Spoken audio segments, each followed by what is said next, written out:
Hi, this is Christine. It's Saturday, April 29, 2017. It's in the afternoon.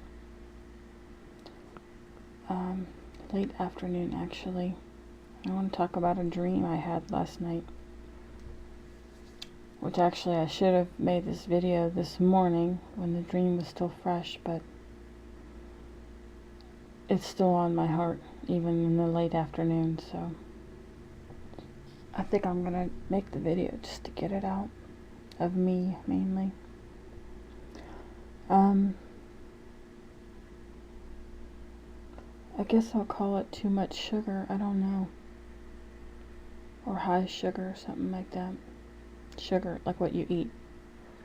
S-U-G-A-R. It was kind of a weird dream. I don't know why I dreamt it, because I didn't, eat anything before bed that would have caused me to have a weird dream. It was a little sci-fi, futuristic, but it was also Old West past. I don't know, it was just the weirdest dream. It starts out in the futuristic realm, and there are like robo-cops that keep people in line. Everything is monitored. Everything is checked. You gotta stay in line, or else you get killed. There's like no mercy. There's no talking or reasoning. It's just toe the line or you're dead. Which caused people to sort of live in fear of putting their foot out of place. I have no idea what this dream is about. I'm just going to talk about it as the dream progressed, and maybe I'll come to some kind of conclusion at the end. I have no idea. If not, that's fine. It's just a dream. I'm just sharing. I just want to get it out of me. It would be kind of nice to figure out what it's about. I was with a group of people in a big room. It's sort of like a party. Like a polite, contained party. Okay, this wasn't like a wild, crazy fraternity type of party. People were mannerly. And somebody offered me a piece of candy. It was like one of those hard, clear fruit candies. I know what they're talking. They're like in a plastic wrapper, with the two sides, twisted sides, and then you have to untwist them. You put them in your mouth, and they're like really sour, kind of. I mean, they're fruit, and they get a little softer the more you suck on them, but they're clear, and they're like a hard candy. I don't know if anybody remember. I can't think of the name of them. I never liked them because I don't like really sour stuff that makes your eyes water and your jaw, gives you sharp pain in your jaw. I don't really like sour candies, but somebody offered me a candy and I took it and I ate it. The next thing I find is me in a room, like off the side of the party, I guess. We were still in the same building, but I was in a different room now. It seems almost like a bedroom, but we weren't in a bed or anything like that. It was more like a U couch, like a couch that takes the shape of a U. You got sides and then a middle part where everybody can sleep or lay down or sit down or something like that. And instead of there might have been a table in the middle of the U, like a dining room or living room table, but could have been that, or could have been cushions, like a bed for more people to sleep on, because we were all like laying down and huddled into almost fetal positions, and there were like two on one side, two on the other side, two in the middle, two against the back side of the couch. It was like a whole mess of us, and we were just all under white sheet. Part of it was like a big white sheet, and another part of it was smaller white sheets. Some of us had individual white sheets over us. Others, there might have been 2 or 3 people under one big white sheet, but we were covered. And all of a sudden, the cops come in, and they have this sniffing device. It's a machinery. It's a piece of machinery that they're carrying around in their hands. It's not a dog, but it's like a sniffing machine, and it's sniffing out for sugar, for sweet stuff. And all of us, we were laying on the couch, huddled up in like fetal positions with the sheets over us, pretending like we were either asleep or we were dead. Because see, if you're dead, the RoboCops won't kill you, because you're already dead. Now, I was awake. We were all kind of play sleeping, or, like playing dead under these sheets. And some of us just had a little bit of our eyes poked out, but our eyes were closed, because we wanted to pretend we were sleeping. We didn't want these RoboCops to find out we were awake and maybe kill us or something, or take us to jail or whatever. But, one of the machineries comes over and sniffs me, and I'm laying on like the cushion with 2 other people. There's one person at my feet, and there's another person behind me, and we're like all jumbled under this one big white bed sheet. And I had my eyes closed, but the sniffer started coming over towards me, and it said, "I smell sugar." And it was because I had eaten that one piece of candy that somebody gave me at the party, and I thought, oh shit, you know what, if I pretend to be dead, or if I like lower my my blood pressure and lower my breathing to almost like a near dead state, and my body will get cold because I'm lowering myself, then maybe they will go away. They'll think I'm dead and they'll go away. I did not want to get caught for sugar, for this candy, and I was trying to bring like my candy level down, my sugar level down. I have no idea if this dream has to do with food, I don't know, or like my diet. I have no idea. Like now that I'm out and I'm up and awake, but the machine it sniffed some sugar on me, and I thought, oh shit, he's gonna kill me, because he did have a rifle with him. It was a big rifle, like a long one. It wasn't like a little gun. And part of me I had my eyes closed, and part of me was thinking, okay, I'm just waiting for the bullet. He's gonna shoot me. Because they found, the sugar, the machine had smelled sweetness in me. And I stayed there, laid there, and tried very hard to just bring everything down to almost like a coma state in myself. And I waited. I didn't want to open my eyes because I didn't want to see them. Now, I could see them because in my dream, I'm also the observer, watching everything that's going on, as well as me being a part of it, a part of the dream. So I'm like watching myself, and I'm watching the RoboCops. And he did have his gun pointed at me, like towards my chest, stomach area, because I was curled up in a fetal position, but I was under the white sheet. And I was waiting, and I thought, he's going to shoot me straight through my stomach and my back. But nothing happened. He didn't shoot me. And they seemed to have turned around and left. I guess I had brought my coma, or my sugar level, and my pulse, and made my body cold enough where they thought I was dead. Because see, if I was dead, if they thought I was dead, they wouldn't kill me. There's no sense in wasting a bullet and killing somebody who's already dead. So I brought myself down in order to feign being dead. So even if there was a high sugar level that they smelled, like the machine smelled, if I was dead, it wouldn't have mattered. So it seems like the 2 RoboCops turned around and left the room, and they left all of us there. And then once we realized they were gone, we got up, and there were maybe 5 or 6 of us, we took off and we got in this elevator and we started going down about 3 floors. And it's like we were trying to get to the ground level so we could get out of Dodge, get out of the building, because we didn't want to hang around these RoboCops. But we got out of the elevator and it was like a parking garage.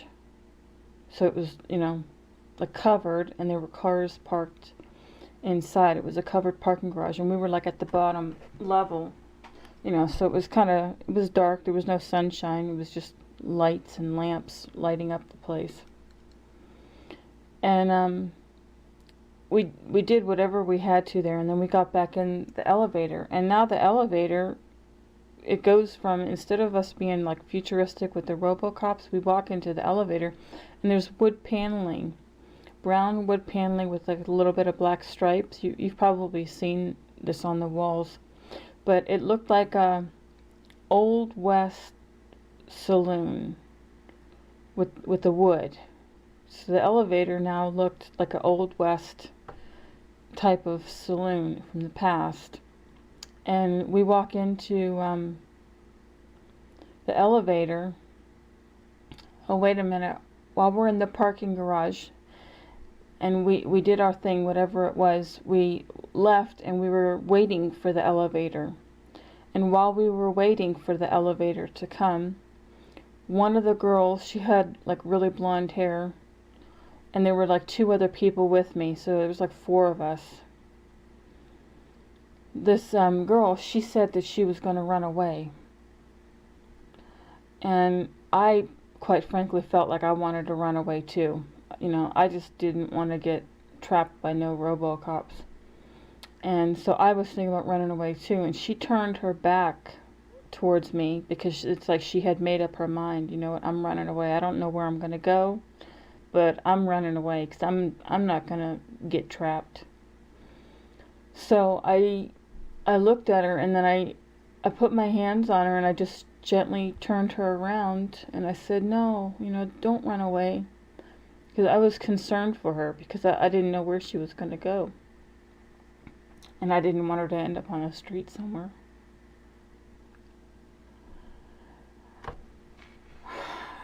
God, I don't even know why this is bothering me.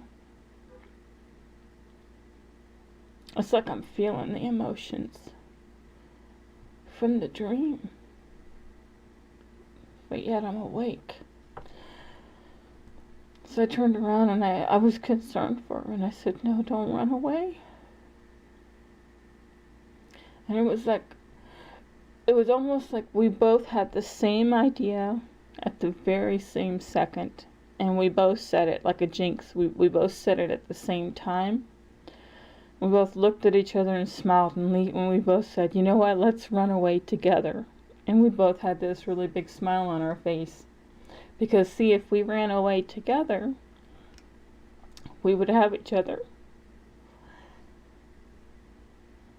And it would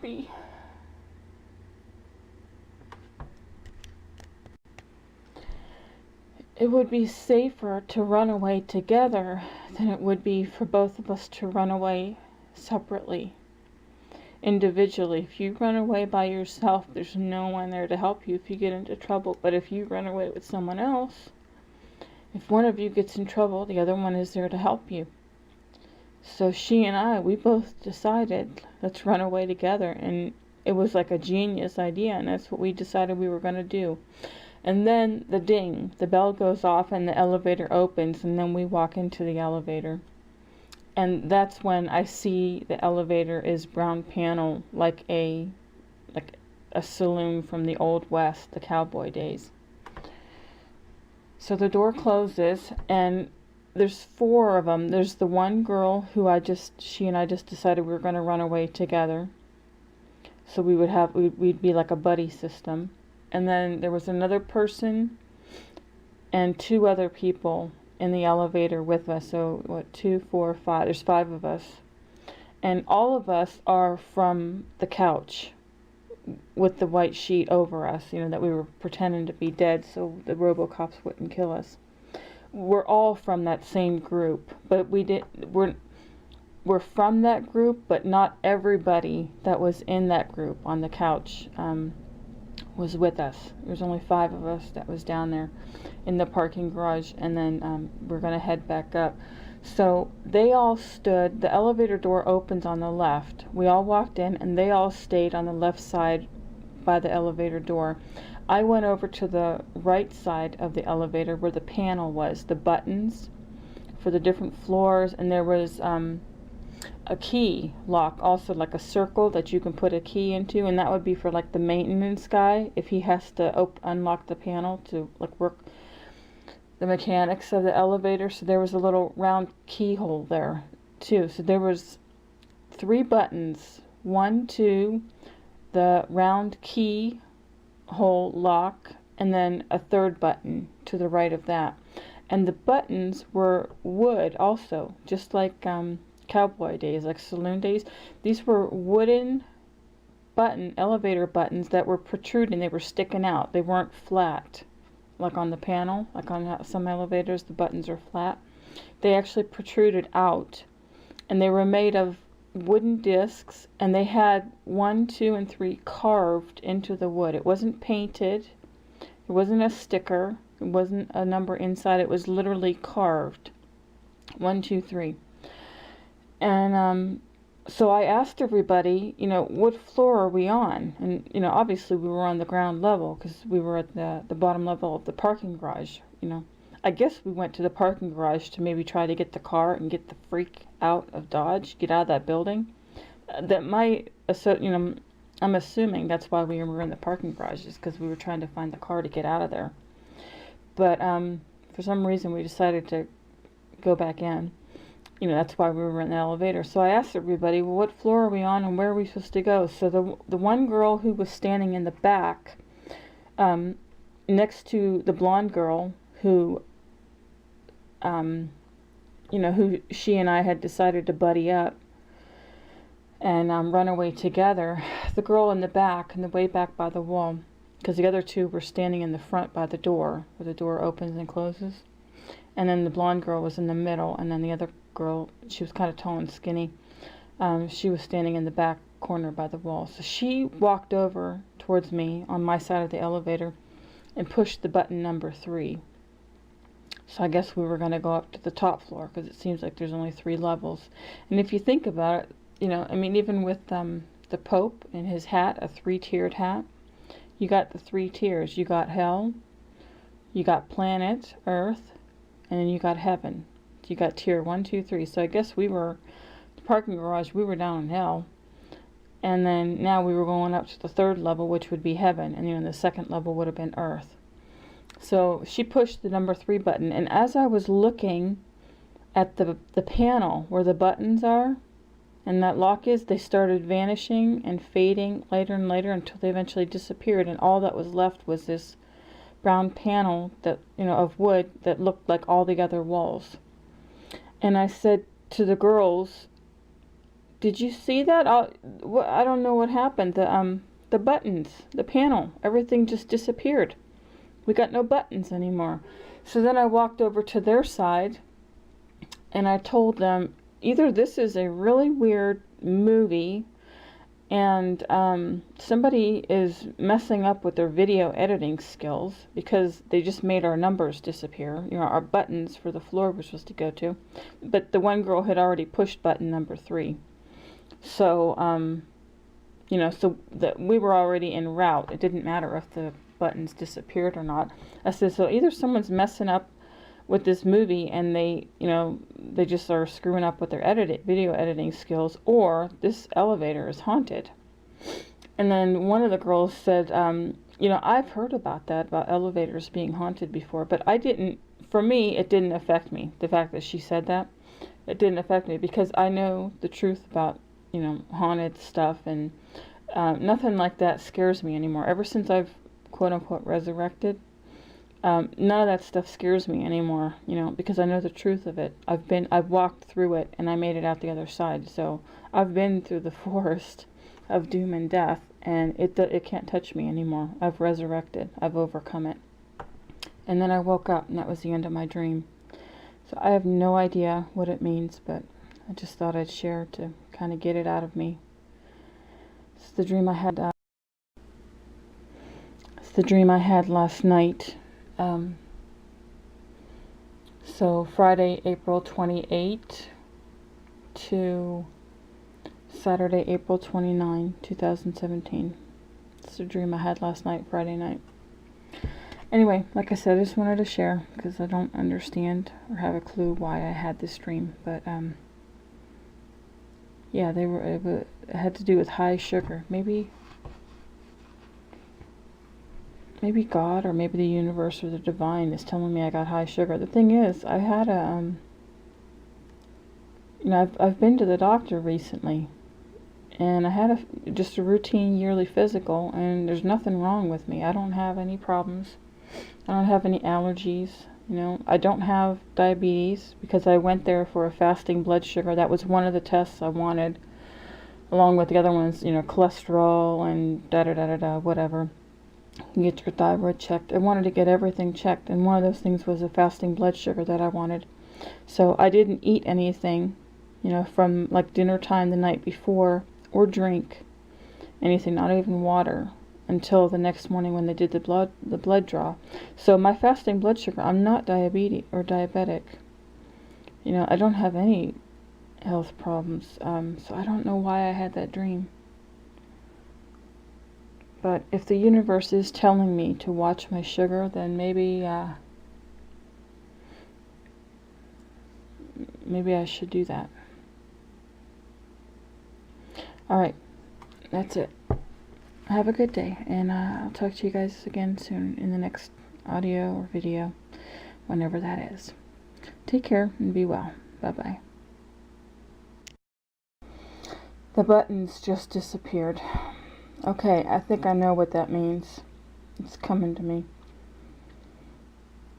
I went with these girls down to the basement garage, like the ground level of this parking lot garage, yet we never went anywhere. We never found a car. We never got out of the building.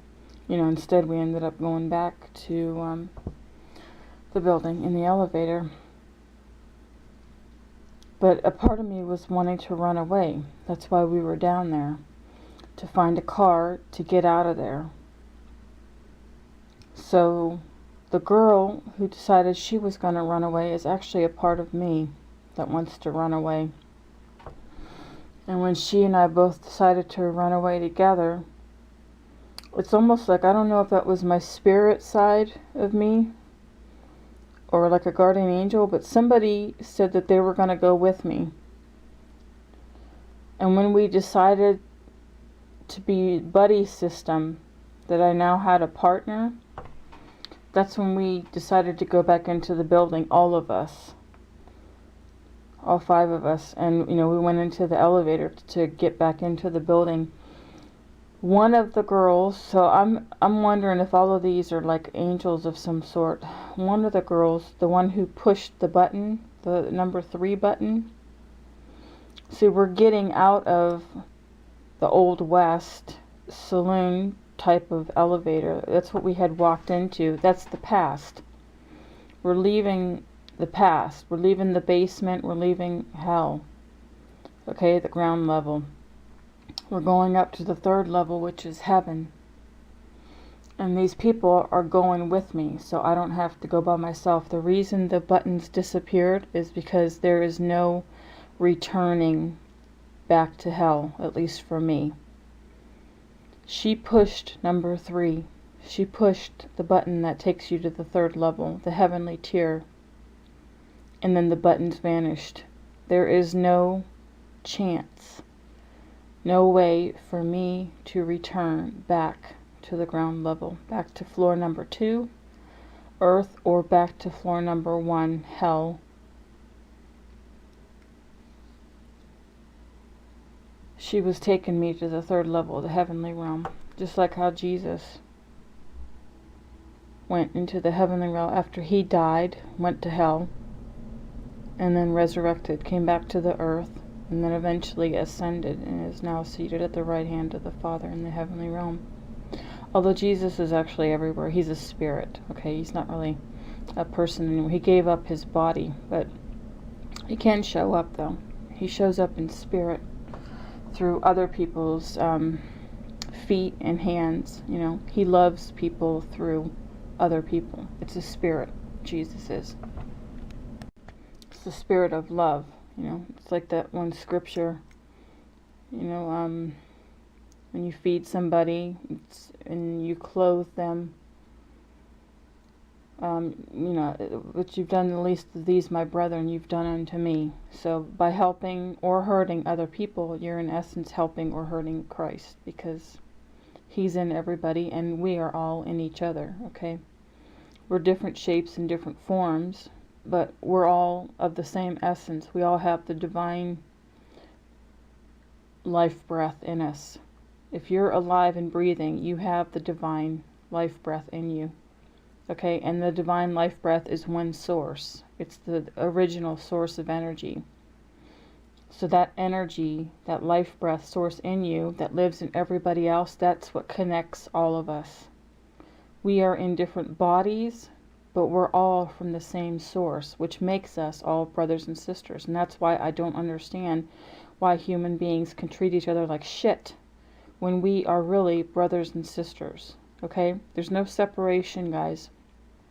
I don't care if you're man or woman or, you know, what nationality, what color skin you have. We're all brothers and sisters. We're just the divine essence showing up in different shapes, sizes, and colors. That's all it is. And sometimes the divine shows up in animals, you know, because animals, they have life breath too. And animals have feelings. I mean, you hurt an animal and hear him whine and tell me that he doesn't have feelings. Animals have feelings too. Okay? They might be an animal, but they're part of the divine too. They're part of the kingdom of heaven. So, yeah, for me, they were taking me up to the 3rd level, and then the buttons disappeared. There is no returning for me anymore. Either to the earth. I mean, I'm still on the earth right now. That's why I'm able to talk to you guys through these videos. But I'm not going to be able to return to the earthly realm and get trapped there with the RoboCops and anybody else who tries to kill me, destroy me, or you know, contain me, put me in jail, whatever. Because that's what the RoboCops were doing to everybody. They had everyone through fear. They got everybody to conform. I'm not going back to the 2nd floor, and I'm not going back to the 1st floor hell. We went down to the ground level to hell, and then the girl and I decided to be buddies and run away together. And the one girl in the elevator pushed number 3. So that's where they were taking me, to the heavenly realm. I don't know if that means I'm going to be dying soon. I don't know. But I know that as long as I still have work to do on this earth, I won't be going. My body won't be leaving. But I should really take better care of my body, because it is my vessel that gets me around on this planet. And I need the vessel to be a voice, a mouthpiece. I need my feet so I can go and help people. I need hands so I can help lift people up. I need a voice to speak and share and give love. I need eyes so I can see what's going on the planet, and so I know how to help. I need ears so I can listen, not just what people say, but what people are feeling, you know. Use your intuition.